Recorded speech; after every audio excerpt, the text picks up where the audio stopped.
So, why is this happening? This really then is going to deal with their adaptations. So, both of these tortoises, if they have the best adaptations for that environment, they are going to be able to pass on those traits to their offspring. Just an important note is that they're never going to be perfect. They could always be improved, and it's not going to be that evolution makes perfect organisms, but they make the ones then that are better than others. So therefore, those traits are going to be the ones that get to be passed to the next generation. So in the years following his voyage, he did a lot of thinking.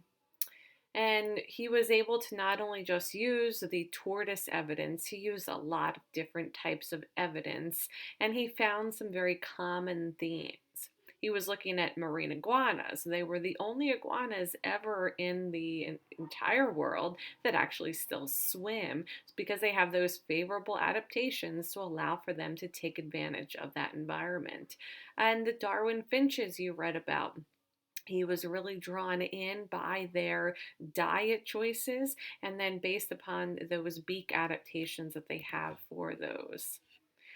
So he was able to come up with this idea of an adaptation. An adaptation is a feature that an organism has that allows for that organism to survive and reproduce in its environment. And it's important that it does both, so the survive and reproduce, that it increases. So back to those Darwin finches. The question said, how do the finches' adaptations help them to survive and reproduce in their environment? And what type of beak would you expect to see on a finch that eats insects?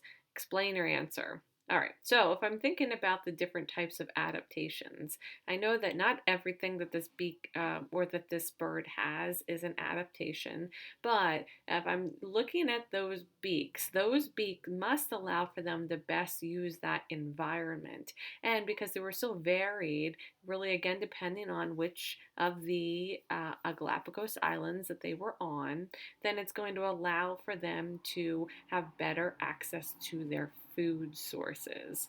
And then what type of beak would I expect to see in a finch that eats insects? Well, insects tend to be small and they tend to hide in different places. So I would probably want a type of beak that had some type of pincher-like projections to them so that they could easily grab those insects. But why would that be the case? Well, one thing then that you can remember is that if you are fed, then you can continue living. And if you are alive, then you can reproduce. So if you have access to that food source, then that is going to aid in not just you living, but you living long enough at least to be able to reproduce and pass on those traits. He also found lots of fossil evidence. So he found examples of gigantism with organisms that look like modern day organisms, but were much, much larger. So they look different, physically much different than the organisms that we have here today. So one of those was a Glyctodon. So how did the Glyctodon fossils help Darwin that he found in Argentina show that species have changed over time? Well, they do that because it does show that they looked similar. So, therefore, they might be related, but that even though they look similar and therefore they might be related, they did change over time. So, this fossil evidence led to our knowledge that organisms that were present 2,000 years ago are no longer present today. And that organisms that we have today, we didn't find fossils of, or he didn't find fossils of in certain areas, meaning that then they had to have changed over time. So he came home, he was thinking, he started coming up with these ideas, but he also then dabbled in something called fancy pigeons. fancy pigeons then are actually come about through a process known as artificial selection. And this has been around for thousands of years, where humans are selecting for those heritable traits that can be passed to the next generation. So we had an understanding that there was some type of factor that was passed from parent to offspring, and that it wasn't those acquired traits that you could pass on, but the ones that were heritable, so that we now know today, those are the ones that you can find on your genes. A really good example of this is of the domesticated wolves that we now have today as our dogs. So for artificial selection, it relies upon the genetic variation that you already find within a population. Genetic variation, it's just the variation of those alleles between organisms within a population. So even though you have one pigeon and it might look pretty similar to other pigeons, if you notice maybe a little bit longer feathers or a little more plump chest, then you could then eventually, over time, through the mutations that nature provides, select as to which ones you want to pass on to the next generation. So again, that key word there is heritability, that it could not just be any trait that you could breed in fancy pigeons, but it has to be one that could be passed down from one generation to the next. So these concepts then really opened up Darwin's thinking over the 20 years where he was pondering his evidence that he had collected on his voyage across South America. So go back to genetic variation. Ways that you can increase genetic variation was another question that I asked you to answer. One of those ways is you can increase mutation. The more mutation you have, the more genetic variation that you're going to have in a population. Another one would be sexual reproduction, as this scenario over off to the side demonstrates. So if you have more offspring through sexual reproduction and even more different fathers or mothers, then that is going to increase that genetic variation in a population. And genetic variation is really a very key to life. So even though not all organisms go through sexual reproduction, all organisms are prone to mutation, and all organisms have ways that they can increase this genetic variation. Something else that will increase genetic variation just through overproduction. Overproduction will increase mutation rates, but it will also just increase the amount of gametes, sex cells that you make. It will increase the amount of crossing over that happens as a result of meiosis, in which you need to have overproduction occur. But Darwin was not the only one that was gathering evidence and making conclusions about evolution in the 1800s. Somebody else who, and Darwin may not have even published their work without this person's influence, was Alfred Russel Wallace. He did a lot of his work in Asia, and he was looking at, particularly for a lot of the time, the Malay archipelago. So here he's catching butterflies. He had an extensive butterfly collection where he was able to notice a lot of very similar things as Darwin was able to notice, how they may have come from one ancestral species and then over time changed depending on those food sources available. Unfortunately for Wallace, a lot of his collections actually were burned in a ship on his way back to England. But then he did go back and spend a lot of time collecting different types of birds and looking at different species. He created something called the Wallace Line, where in Indonesia, if you look to the east, it's going to be more of mammals you would have in Europe. And then if you go to the west, it's going to be more of those marsupial or mammals that you would find in Australia. But both of them were actually influenced by somebody named Thomas Malthus.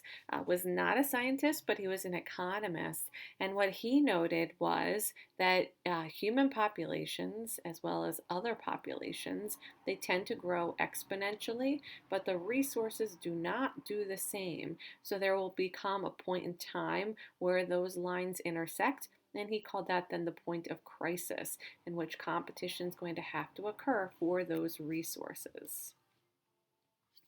And both independently actually came up with the same theory for how evolution occurs through this mechanism of natural selection.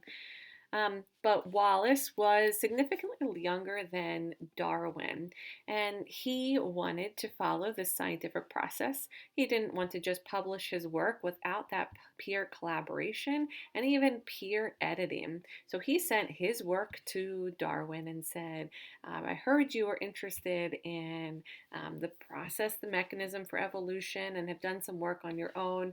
Would you please read my manuscript and tell me what you think? And imagine you're Darwin and you're sitting there and you're reading, and it's pretty much exactly the same thing that you have spent 20 years refining and re refining. That they ended up actually collaborating together to publish some work. But Darwin had much more. Money, much more influence. So when they published their work, they actually published them separately, but in the same journal. Darwin got the recognition. His paper was first in this publication. Wallace's was second. Darwin also then went on to write on Origin of Species, which laid out the whole theory of the mechanism of natural selection. And to this day, he is the more known. But without Wallace, I really think that Darwin would not have become the scientist that he is today.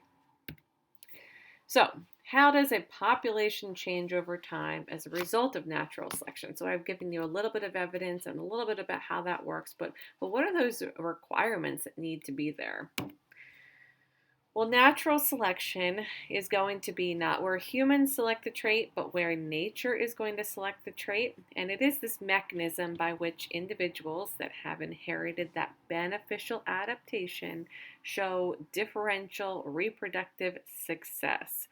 What that basically means is that if they have the trait that gives them the advantage in the environment, they have the beneficial adaptation, and that advantage is going to be that they can live and that they can reproduce and pass on those heritable traits. And over time, that will change a population. Not that individual, because that individual is going to have genetic variation, but over time to a population, that is that change and that is evolution. Some examples of organisms changing over time. First example, this is going to be the artificial selection example that was in your textbook. So envision a mouse. I meant to put one here on the screen. He's spinning his wheel around in the cage. In this investigation, humans wanted to make use of the genetic variation that was found in nature. But the humans were the selective agent, and they were selecting for mice that could spin their little wheels much faster than others. So, what the textbook wanted you to do was it said, what is the difference between the control and experimental mice? Well, the control is going to be here where there was no selection on human part. And a control is always going to be there so that you can compare the experimental group so that you can see if there was a change. So the difference between the control and the experimental is that the control did have less revolutions per day. You could probably even get an average on average compared to the experimental. And second question, what trend can you make about the number of wheel revolutions per day for mice in generation 10 of the experimental group? Well, 10 is not shown, so again, we can make predictions, see what would happen. I would predict that the number of revolutions is going to increase. Tends to be what the trend is happening here if I was to make a best fit line. So I would say that the number of revolutions would increase in generation 10. But that's with human selecting, so that's artificial selection. A good example of natural selection is like the peppered moth activity that you did last week. In this example, it was not you that was necessarily selecting, but that there was an environmental change that happened. So you had a light forest and a dark forest. due to the Industrial Revolution and the soot covering. And you acted as the predator that were picking off the moths. And what should have probably happened was that the lighter colored moths did best in the light environment, and vice versa. Dark colored moths did best in the dark environment. And that is showing that with that change of environment, that nature then is going to select for different traits. So in that case, it was the camouflage trait. If you were able to blend in, then there was less chance you could get picked off by the predator. And if you weren't eaten, you could live and you could possibly then pass on your genes much more so than some moth that was already eaten.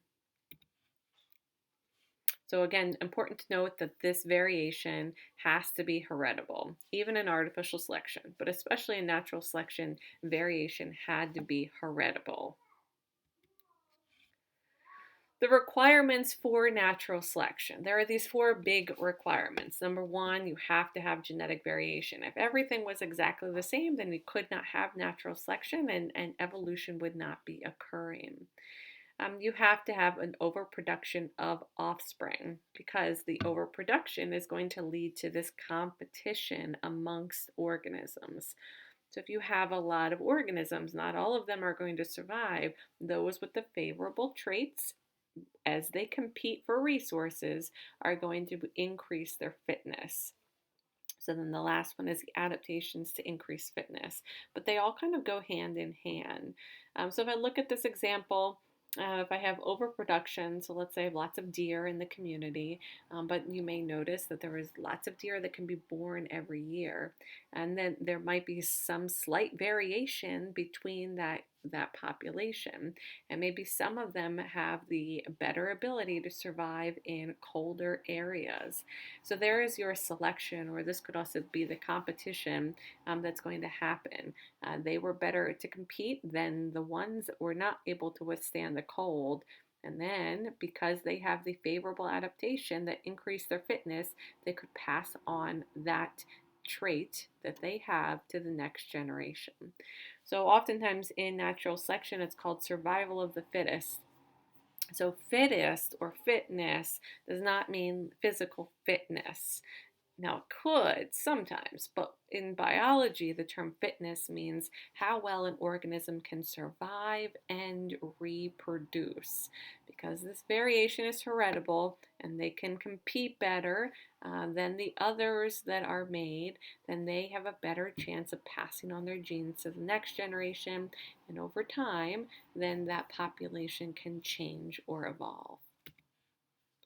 Another example in your book were the finch study. So remember, Darwin dealt with these Galapagos finches, but there was a research couple from Princeton University, Rosemary and Peter Grant, that went back in the 70s, and I think they still continue some type of work today there.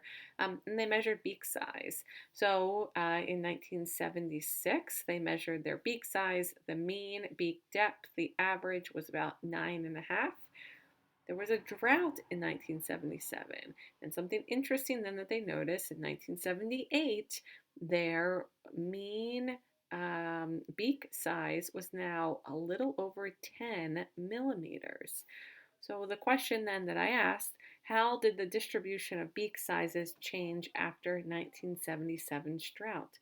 Well, it looks like the distribution of beak sizes increased, and then explain how the changes in the environment and the process of natural selection resulted in these changes. Well, let's follow those four here. So their birds do tend to have an overproduction, so they're going to produce more birds and they can survive.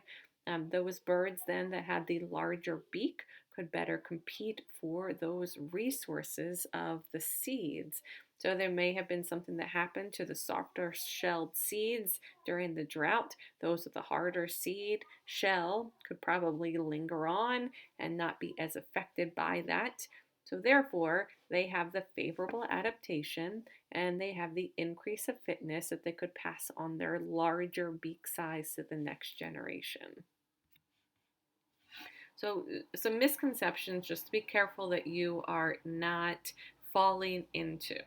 The first one, not all traits are adaptations. So you can think about traits that you have, and you wouldn't consider all of them to be adaptations. An adaptation is only going to be something that gives you that advantage in the environment and that's acted upon by natural selection. So, a good example would be like your tailbone. Well, your tailbone is a trait that you have, but it doesn't really do anything for you. An ancestor may have used it, but you don't use it. I don't use mine. So therefore, it's not going to be acted on natural selection, and therefore it's not an adaptation. So adaptations give you that favorable advantage in your environment.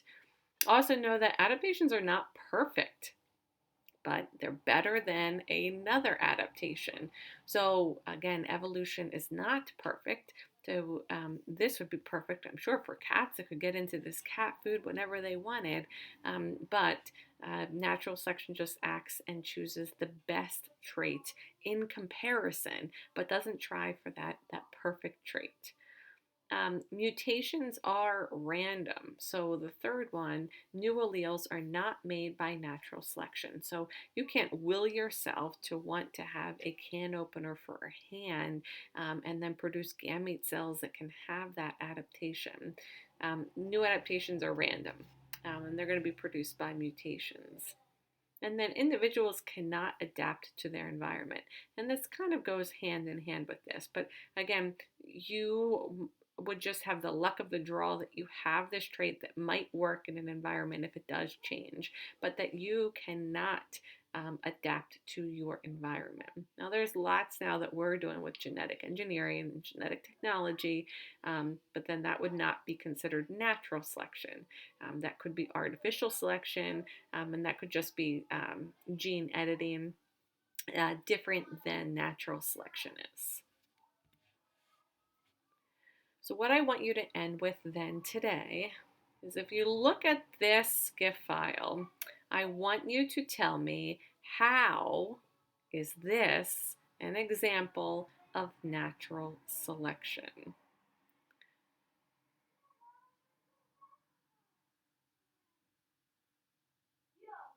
So think about those requirements needed for natural selection, and I want you to just briefly explain how this fits that particular requirement. I hope you have a wonderful day and stay positive, work hard. We are almost done. Just keep doing the best that you can. All right, I'll talk to you later.